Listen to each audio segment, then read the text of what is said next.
Hey y'all, it's Chimdi. So I want to talk about what I have learned after 7-8 months nonstop of hosting a weekly community, a weekly creator community with Hello Creator.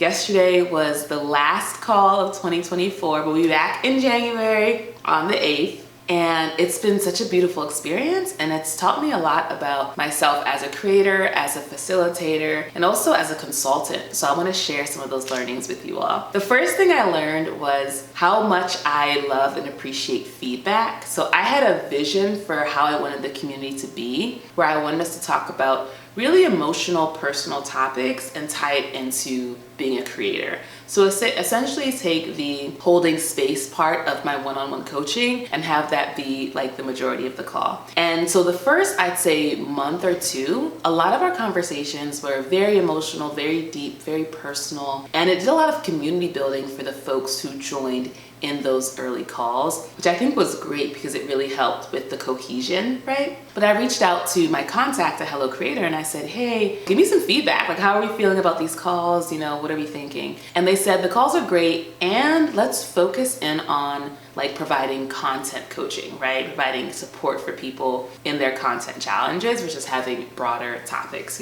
broader conversations. And I, as a consultant, want to be, ultimately really supportive of the client that's hired me. So I was like, definitely we can get into it. And so I transitioned over, right? I started doing tutorials and sharing more behind the scenes of my creative process, showing my editing, all these different sort of behind the scenes things. I found that folks really appreciated that. They were super duper engaged, and the community continued to build as a result. The other thing I learned was how much the community mirrored where I was at. So when I was really busy, when I was overwhelmed, when I didn't really have the capacity to really be fully focused and present on hosting that community, I saw the numbers of people engaged in the community go down, right? So in the beginning in the community, I would create like individual YouTube shorts using clips from every single live call to promote it for the next one. I would make a YouTube video to promote the calls, right? And I would make sure I had it up live before the call that Wednesday. So I did a lot of promotion, things that also were not included in my contract, right? Like it was very much like, host these calls. So I'm going above and beyond because of course I care about this community and I want it to be successful. And what I found is that when I was getting overwhelmed by things in my personal life, when some of my basic survival needs were being threatened, I had to pull back that energy and really just do sort of the bare minimum, which was hosting the calls themselves. Bare minimum isn't really quite accurate because that's literally the only thing. But if you're an overachiever, you get it. Like, you're not just gonna do what's being asked of you. You're gonna go above and beyond. You can't help it, right? So to me, doing just what's being asked is literally my version of the bare minimum. So that's what I did for a while. So I wasn't making YouTube videos. I think for the month of October, either October or September, one of those months, there was at least a 4-week period where I didn't post any YouTube videos. And I was just mopping up my apartment and trying to find a new place to live. And yeah, just taking care of my basic needs. And as a result, engagement with the community declined, And then what I found is that once I started, getting back on my feet internally and emotionally, I then could pour into the community again. I could be super laser focused on providing value.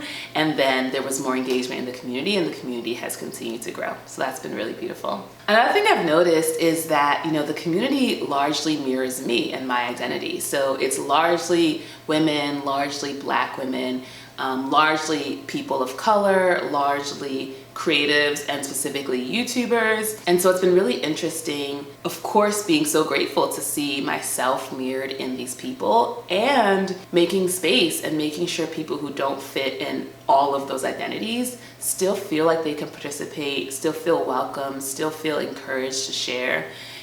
Something that comes up a lot for people whenever they're in community together is this idea of how much space am I taking up? And especially I think as women, we're very conscious about how much space we're taking up and doing things in a very fair and equitable way. And so it's interesting as the facilitator of that space, being aware of sort of people are sort of self-policing how much they want to share and what does it look like for me to intentionally invite them in. I'm doing this because I know it makes for a better call if folks are engaged. And the act of calling people in, I realized really means something to them. They really feel like you want to hear from me, which I do. And as a result, they share. So even though they had something to share the whole time, it's that invitation to speak that goes such a long way. And it's cool to see that in real time. I also realized that, I kind of saw the space at first as something I was doing, right? It's like, okay, there's this space, I am coming in and I'm facilitating it, and then I'm leaving. And it was only in the last couple of months that I started to really understand that I am a part of the space, that I am benefiting from the space as well, that I'm not just like a facilitator for hire, but actually my energy is being infused and is doing the creating of the space. And as a result, when people show up and they share and they ask questions and they're vulnerable and all these things, it really blesses me. And I often talk about having a spirit team, of folks who support me energetically. I knew something had shifted because I was doing some kind of process, weeping about something,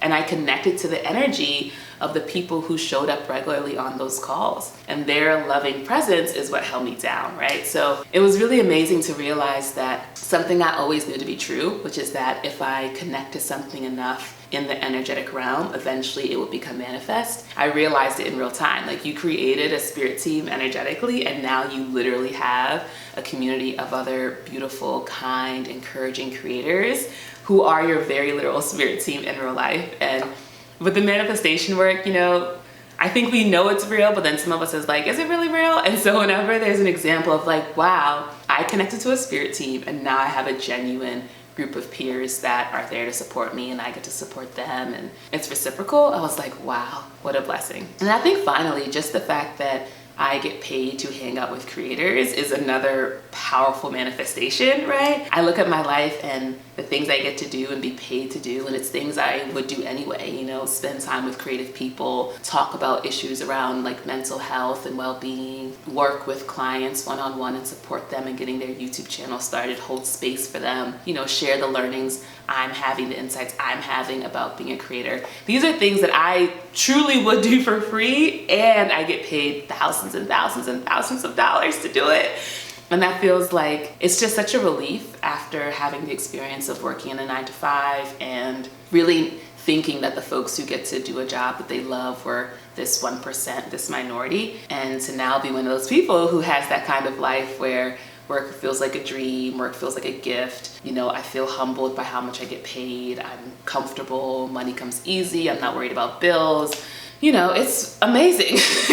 It's really cool. And then I get to share that with you all and inspire you all in case you're somewhere on that journey thinking, is it possible? Just want to remind you, it is totally 100, 1,000, 1,000,000% possible. If you want to join us in the new year, we'll be back on January 8th. If you want one-on-one support, you can put time on my calendar. It's chimbihazier.com. And that's if you're someone who is starting or wanting to start a YouTube channel and you want some holding and you want some strategy. That's the point of those calls. Let me know in the comment section, are you a part of any creative communities? Have you seen your relationship to them change? Have you seen a lot of blessings as a result of being involved? Are there ones you're looking forward to joining, maybe in the new year? And thank you so much for watching and hanging out with me every day for this. I think we're like entering the final week of this challenge. So thank you so much for hanging out with me this whole time. It has been super duper fun. And let me know in the comments if there's anything you want me to talk about. I think I have 7 videos left. So, and I don't know how long of a break I'll take after. I'm thinking, it is also like getting on my nerves that it got so dark, but I'm just like, girl, keep talking, okay? Finish the video. But yeah, if there's anything you want to talk about for these next 7 videos, I probably will take off a week, maybe 2, but I'm certain I'll be back in January. All right, love y'all, bye.